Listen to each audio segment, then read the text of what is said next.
శ్రీమంత్రే నమః. ఈరోజు 21వ శ్లోకం. అంతకంటే ముందు ఒకసారి 20వ శ్లోకాన్ని చెప్పుకుందాం.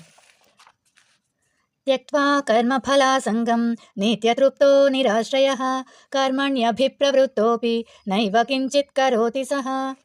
21వ శ్లోకం. నిరాశీర్యత చిత్తాత్మ త్యక్త సర్వపరిగ్రహః శారీరం కేవలం కర్మ కుర్వన్నాప్నోతి కిల్బిషం. నిరాశీర్యత చిత్తాత్మ, నిరాశీర్యత ఆశలు లేకుండా, శీర్యత నియంత్రించి, చిత్తాత్మ అంటే మనస్సు మరియు బుద్ధి.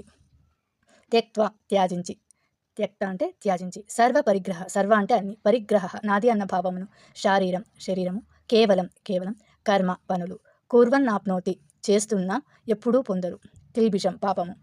ఆశారహితుడై ఉండి ఏది నాది అన్న భావన లేకుండా మనస్సు ఇంద్రియములు పూర్తి నియంత్రణలో ఉంచుకున్న వారికి శరీరంతో కర్మలు చేస్తూనే ఉన్నా ఏ పాపము అంటదు అని ఈ శ్లోకం యొక్క అర్థం. శ్లోకాన్ని ఇంకొకసారి చెప్పుకుందాం. నిరాశీర్యత చిత్తాత్మ త్యక్త సర్వ పరిగ్రహ శారీరం కేవలం కర్మ కుర్వన్నాప్నోతి కిల్బిషం.